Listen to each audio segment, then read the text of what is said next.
हमने शहर को दी एक नई पहचान, हम हैं सिंघानिया बिल्डकॉन।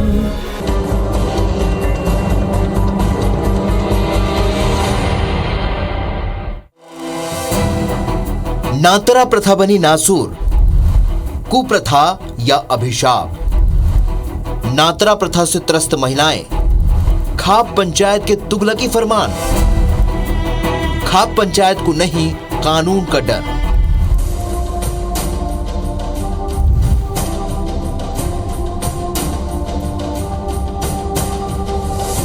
मध्य प्रदेश के राजगढ़ जिले में एक ऐसी कुप्रथा आज भी प्रचलित है जिसे सुनकर आप हैरान हो जाएंगे, जिसमें नारी का पहले तो शारीरिक और मानसिक शोषण होता है और फिर उसके बाद पैसों की डिमांड होती है। उसके बाद नारी की कीमत लगाई जाती है। जी हाँ, हम आपको ऐसी खबर से रूबरू कराने जा रहे हैं जो आजाद भारत की सबसे दुर्लभ कुप्रथा नातरा प्रथा है।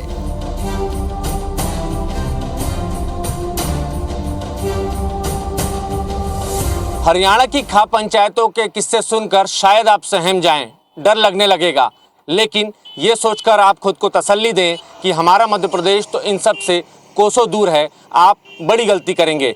नमस्कार दोस्तों, मैं हूं नवीन सिंह। IBC 24 की खास पेशकश MP के खाप पंचायतों की पड़ताल में आपका स्वागत है।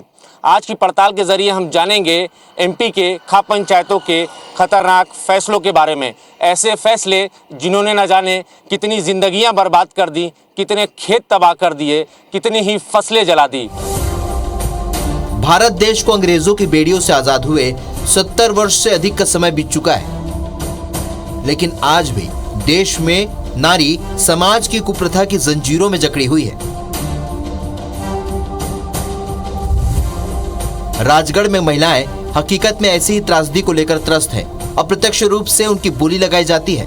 बाकायदा पंचायतों का फरमान जारी होता है।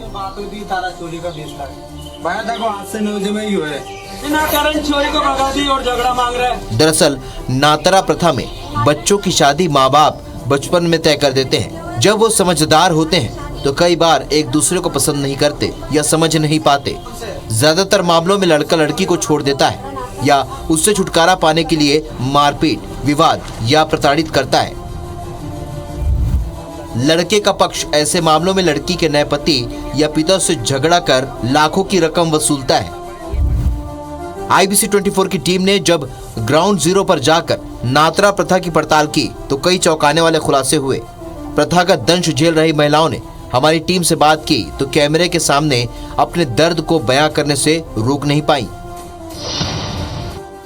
नातरा प्रथा मध्य प्रदेश के लिए वो नासूर बन चुका है जिसका ठीक हो पाना फिलहाल मुश्किल नज़र आ रहा है। हालांकि कोशिशें बहुत हो रही हैं, चाहे प्रशासन की कोशिशें हों या फिर सामाजिक स्तर पर सामाजिक लोगों की, फिर भी लगातार केस सामने आते जा रहे हैं। मध्य प्रदेश की राजगढ़ पुलिस के पास फिलहाल अब तक 450 ऐसे मामले आए हैं पिछले 3 सालों में, लेकिन ये वो मामले हैं जो हिंसा के हैं और सीधे तौर पर जिन्होंने पुलिस में शिकायत की। बावजूद इसके अब भी ऐसे कई मामले हैं जो रिकॉर्ड पर नहीं हैं।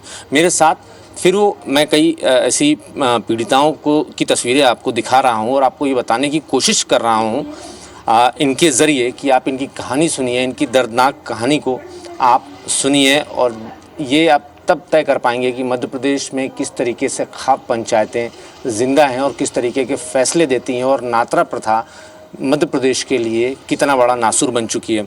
आप बताइए कि आप पहले अपना नाम बताइए, कब आपकी शादी हुई, किस उम्र में और किस तरीके से आपको परेशान किया गया? सर, मेरा नाम है सीमा दांगी। मेरी शादी हुई थी 2018 में। मुझे 1 साल तक ससुराल भी भेजा, पर उन्होंने लोगों ने मुझे ठीक से नहीं रखा। उन्होंने 21 लाख रुपए मुझसे झगड़ा के मांगे तो मैंने मना कर दिया और वो बोलते थे कि तुम्हारे पापा जी ने सम्मेलन में शादी की, घर में क्यों नहीं की, हमें तो दहेज चाहिए, ये वो उन्होंने कुछ दहेज भी नहीं दिया। तो मैंने बोला मेरे पापा जी गरीब है, वो नहीं दे सकते, मेरा छोटा सा भाई है, जो जितनी उनकी हैसियत थी ना उतना दे दिया उन्होंने। तो उन्होंने बोला कि जाओ तुम्हारे पापा जी से पैसे लेकर आओ तभी आपको यहाँ पे रखेंगे, नहीं तो नहीं रखेंगे, आप हमारे लायक नहीं हो, हम दूसरी शादी करेंगे। तो सर मैंने बोला कि मैंने गलती किया कि तुम्हारे घर में जो आपने काम करवाया वो काम किया, मैंने क्या किया? तो उन्होंने बोला कि नहीं हमें रखना ही नहीं, हमें दूसरी शादी करनी है। झगड़ा मांगा उसने, कहाँ मांगा? मेरे ससुराल में मांगा, 21 लाख रुपए मांगा। फिर मेरे पापा जी ने बोल भी दिया था कि जब मेरी लड़की दूसरी शादी करेगी ना तब मैं मेरी जेब से दे दूंगा, पर उन्होंने बोला कि नहीं आप तो 21 लाख रुपए दे के ही आपकी लड़की को हमारे घर से लेके जाओ। मेरा नाम तो अखिलेश है, नरी की रहने वाली थी और मेरी शादी तो छोटी कर दी थी, मुझे याद ही नहीं मेरी शादी की थी।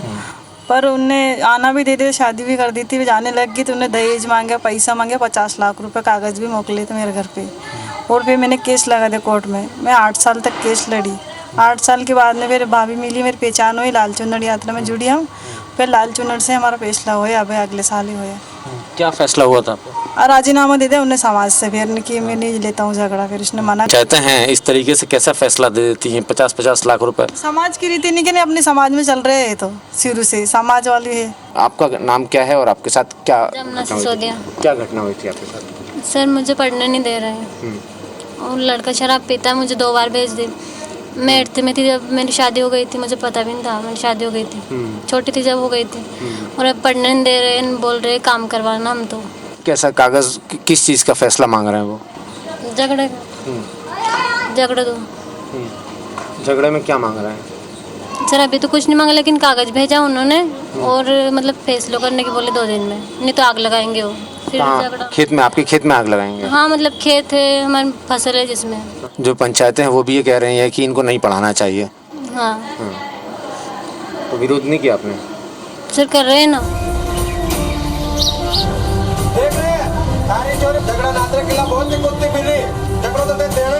पति जानबूझकर पत्नी से झगड़ता है और उसे घर छोड़ने के लिए मजबूर किया जाता है। जब लड़की अपने मायके जाती है तो कोई भी पिता ब्याही बेटी को घर में नहीं रखना चाहता। ऐसे में वो किसी और से उसकी शादी कराना चाहता है। राजगढ़ के लिए नात्रा प्रथा नासूर बन चुका है। सदियों से चली आ रही ये प्रथा अब तक खत्म क्यों नहीं हो सकी? क्या सियासी शख्सियतों को इसमें इस प्रथा को आगे बढ़ाने में खुला समर्थन है? बात करने के लिए हमारे साथ ब्यावरा से कांग्रेस विधायक है रामचंद्र डांगी जी। सर, एक बड़ी कुरीति है ये, हम देखते आ रहे हैं लंबे अरसे से, अब तक आज़ादी के बाद भी अब तक ये प्रथा खत्म नहीं हो सकी। बिल्कुल सही बात है। नाता प्रथा एक बहुत बड़ी कुरीति है और इसमें बहुत सारा नुकसान समाज का है।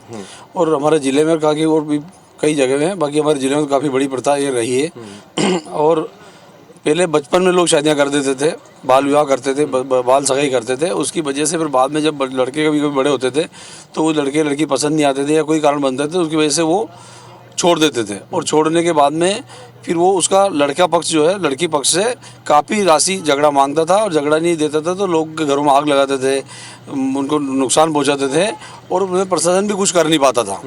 इसकी वजह से ये प्रथा एक सामाजिक सिस्टम बन गया। समाज ने इसको मान्यता दे दी और समाज ने मान्यता दी इसीलिए चली। जब कोई बात हम लोगों के पास आता तो हम भी कहते भैया ठीक है, तो लड़की गई है तो झगड़ा दो, ये मानसिकता थी। लेकिन अब हम लोग धीरे धीरे हम लोगों ने भी सुधार करने की कोशिश की है। जो राजनीतिक लोग हैं उनका एक तरीके का समर्थन है। मैंने कहा कि इसको समाज ने, हर समाज ने, मेरे भी समाज दांगी समाज से हूँ, हम लोग समाज में मानते थे कि झगड़ा प्रथा एक सिस्टम है। तो हम लोग खुद पंचायतों में पहले बैठते थे और तोड़ते थे, भाई देना पड़ेगा इतना, दबाव बनता, दोनों पक्षों के 50-50, 100 लोग आते थे, लट भर से लेके आते थे और दबाव बनाते थे कि देना पड़ेगा। तो कई बार दबाव में फैसले गलत होते थे और ज़्यादा पैसा देते थे, जबकि वास्तव में देना नहीं चाहिए, 1 रुपये नहीं देना चाहिए। मध्य प्रदेश सरकार से कुछ उम्मीद करते हैं कि कोई विशेष कानून इस खास प्रथा के लिए कुछ बने? बिल्कुल कानून बनना चाहिए। जो लड़की यदि शादी नहीं जाना चाहती तो उसके कोई झगड़ा नहीं होना चाहिए और यदि कोई नुकसान पहुँचाता तो उसके खिलाफ सख्त से सख्त कानून कार्रवाई हो। देश में सरकारें बदलती रहती है लेकिन इन प्रथाओं पर कोई ध्यान नहीं देता। खाप पंचायतों के तुगलकी फरमान से लगातार महिलाओं के सम्मान को ठेस पहुंचती रही है। इस तरह की प्रथाओं में पहले से लेकर आज तक महिलाओं को सिर्फ पीछे धकेला जाता है और इन प्रथाओं के कारण तो महिलाओं की जिंदगी नर्क से भी खराब बन जाती है।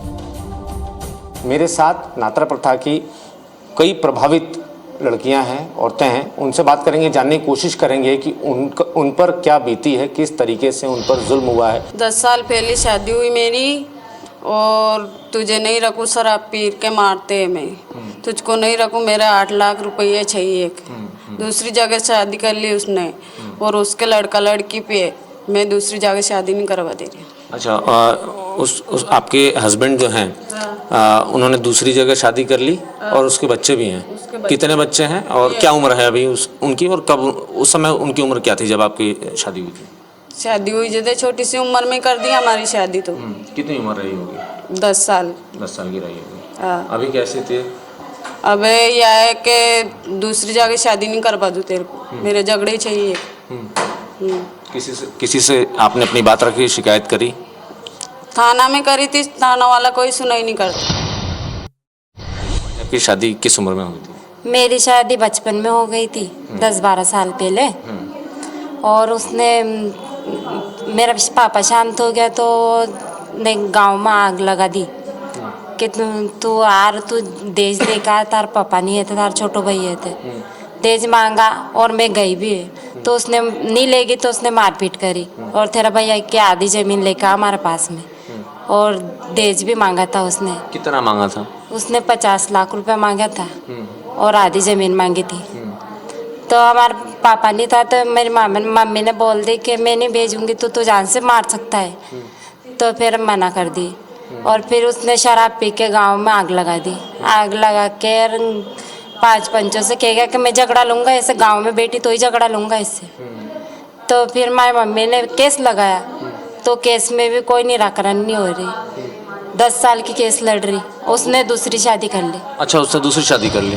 देखिए, इसी तरीके से कई सारे ऐसे केसेस हैं जिसमें ये लड़कियां परेशान हुई हैं। बचपन में उनकी शादी हुई लेकिन जब जवान हुए तो सामने वाले ने रखने से इनकार कर दिया और इस पर भी सामने वाले ने दूसरी औरत से शादी कर ली, लेकिन इनको डाइवोर्स नहीं देना चाहता बल्कि इसके बदले में झगड़ा प्रथा के नाम पर लाखों रुपए की मांग की जाती है। सरकार को इन प्रथाओं पर प्रतिबंध लगाना चाहिए ताकि महिलाओं के साथ हो रहा अत्याचार रोका जा सके, जिससे महिलाएं अपनी जिंदगी खुशी से गुजार सकें। पूर्व मुख्यमंत्री और राज्यसभा सांसद दिग्विजय सिंह ने इस कुप्रथा के खिलाफ राज्यसभा में भी आवाज उठाई थी और कड़ा कानून बनाने की भी मांग उठाई थी। मेरे साथ इस वक्त 15 साल की प्रियंका है। मैं इनसे बात करूंगा और ये आपको बताने की कोशिश करूंगा कि ये किस तरीके से नात्रा प्रथा की शिकार हुई हैं और इनके साथ क्या बीती है। आपको सुनकर आपकी रूह कांप जाएगी इस बच्ची की दास्तान। और ये मेरे साथ बच्ची है, उनकी माताजी भी हैं। बेटा, आप बताओ आपके साथ क्या हुआ था? आपको पता है आपकी सगाई कब हो गई? आपको ये कब पता चला? मेरी सगाई तो हो गई थी जब मैं 5 साल की थी, लेकिन पता तब चला जब मैं 7-8 साल की हो गई तब। और अभी घर वाले किस तरीके से आपको परेशान कर रहे हैं? क्या हुआ है? वो धमकी देते हैं बार बार कि उठा के ले जाएंगे और शादी तो हम वहीं पर करेंगे। जब आप ही बताइए कि क्या घटना हुई है? आपके हस्बैंड कब ख़त्म हो गए और उसके बाद किस तरीके से इसकी सगाई कर दी गई? मेरे पति 15 साल पहले उनका देहांत हो गया। तब से मैं इधर ही मम्मी पापा के पास रहती हूँ क्योंकि ससुराल वाले ख़राब है। एक देवर एक जेठ है तो दोनों ख़राब थे और वहाँ पे औरतें नहीं थी और उनका भरोसा नहीं था, इसलिए मेरे को इधर लेके आ गए मेरे मम्मी पापा। और फिर ये इसका जन्म भी नहीं हुआ था जब मेरे पति ख़त्म हुए। बड़ी वाली बेटी 2 साल की थी तो वो पैसे वैसे के चक्कर में और वो जायदाद के चक्कर में उस बच्ची को छुड़ा के ले गए, बड़ी वाली लड़की को। फिर इसका जन्म हुआ तो मैंने उस लड़की को ले गए तो उसके लिए भी हम ऐसे रिपोर्ट खूब डाली लेकिन किसी ने नहीं सुनी क्योंकि यहाँ पे हमारे बोलने वाला कोई नहीं है। मेरे पिताजी है वो बुजुर्ग है, भाई नहीं है और यहाँ पे परिवार का भी कोई नहीं है ऐसा साथ देने वाला कि वो दौड़ भाग करके उसको बेटी को लिया है।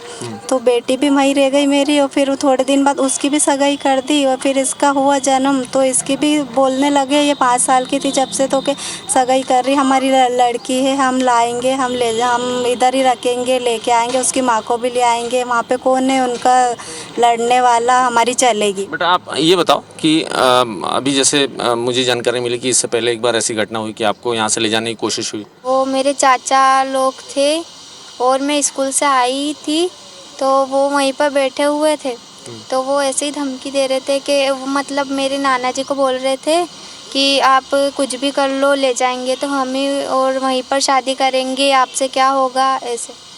उस टाइम पे मुझे ज़्यादा समझ अभी भी आपको ऐसा महसूस होता है खतरा कि आपको कभी?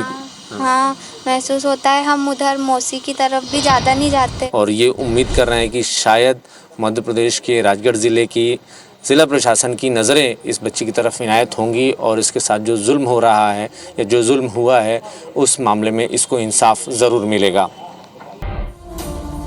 नात्रा और झगड़ा नाम की कुप्रथा का दंश महिलाएं झेलती आ रही हैं। इसके नाम पर सीधे तौर पर कहें तो महिलाओं की तस्करी व बोली लगाने जैसे पंचायती फरमान जारी कर निर्णय लिए जाते हैं, जिसके खिलाफ समाज सेविका मोना सुस्तानी की अगुवाई में लाल चुनर संगठन के बैनर तले पीड़ित महिलाओं के हक के लिए लंबे समय से लड़ाई लड़ी जा रही है।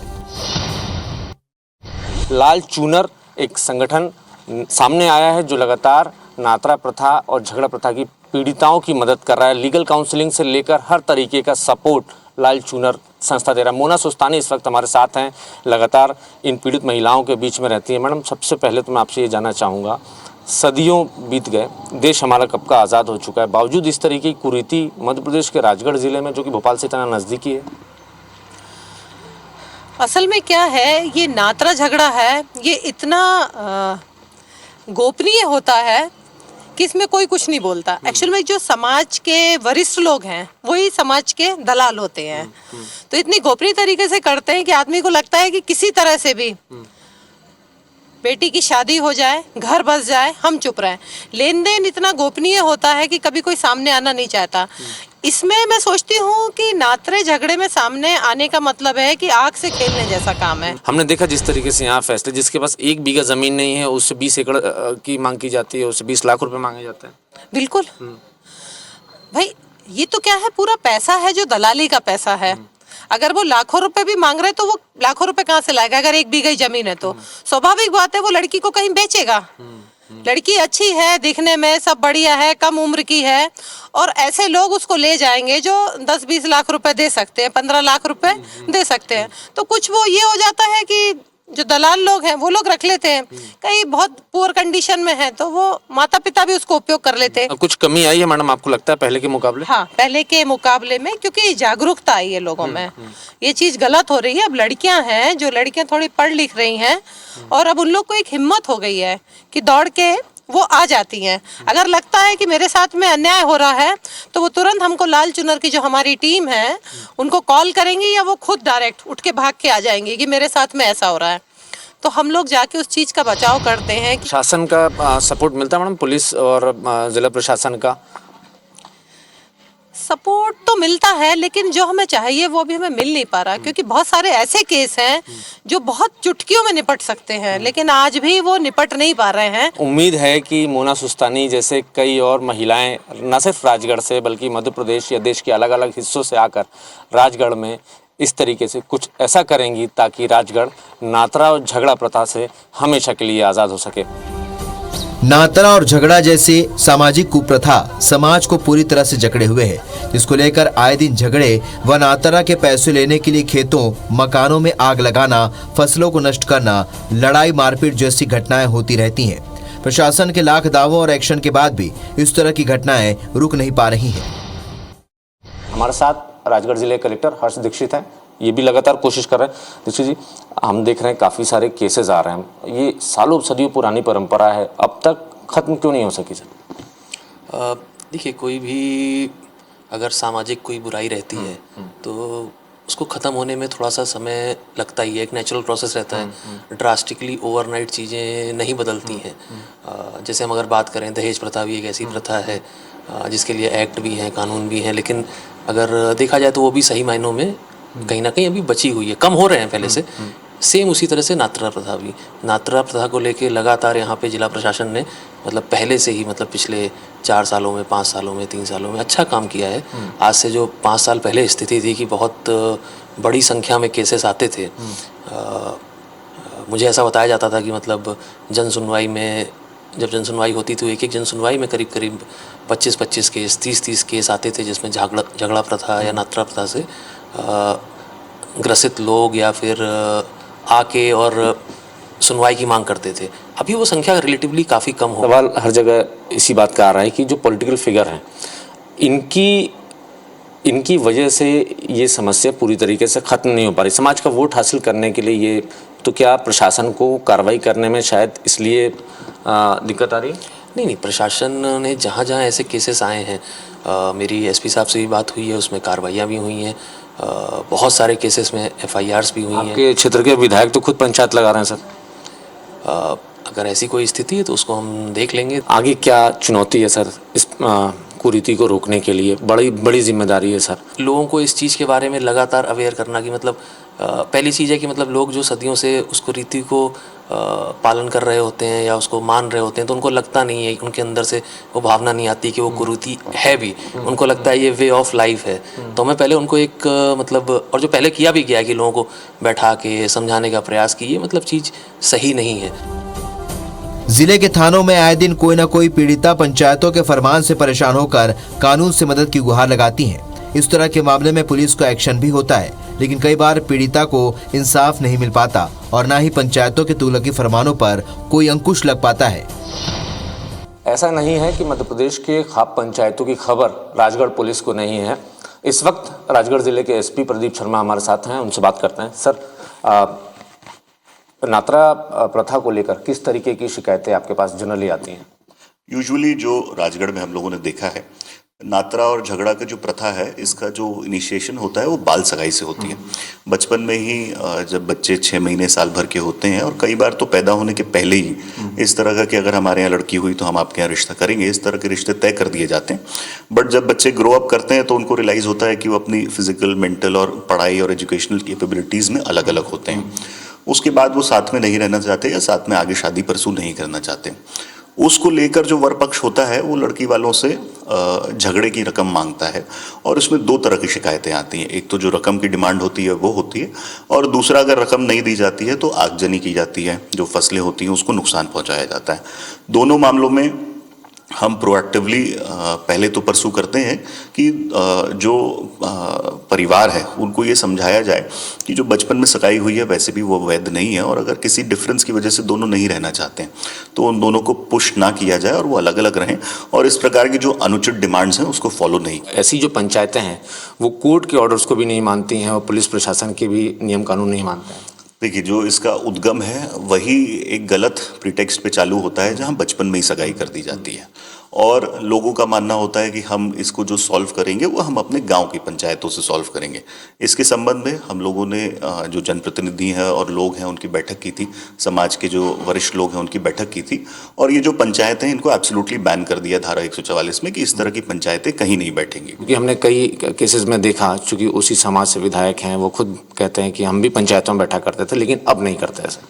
ये देखिए, मैं पिछले 3 साल को अपने अनुभव को बता सकता हूँ कि जब हम लोगों ने सारे जनप्रतिनिधियों की बैठक ली, चाहे वो राजनीतिक बैकग्राउंड के हो या समाज में वो उतना अपना वो रखते हो कि वो समाज का प्रतिनिधित्व करते हैं, तो सभी को लगता है कि ये बहुत ही खराब परंपरा है। राजगढ़ पुलिस लगातार अपनी तरफ से कोशिश कर रही है इस प्रथा को रोकने के लिए, और सबसे खास पुलिस ने उन खाप पंचायतों पर भी एक्शन लिया है, जिस तरीके से एसपी साहब ने बताया कि उन पंचायतों के खिलाफ भी बड़ी कार्रवाई की गई है और कोर्ट ने भी फैसला किया है। कोशिश लगातार जारी है। उम्मीद राजगढ़ एसपी और राजगढ़ जिले की जनता भी कर रही है कि जल्द इस परंपरा से उनको आज़ादी मिलेगी।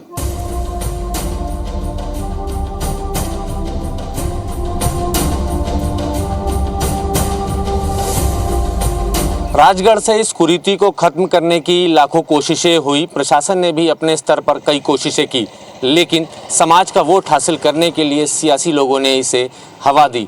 अब ज़रूरत है आप में, हम में से कोई आगे आए और राजगढ़ को खाप पंचायतों के इस कहर से आज़ाद कराए। फिलहाल मुझे दीजिए इजाज़त, देखते रहिए IBC 24। नमस्कार।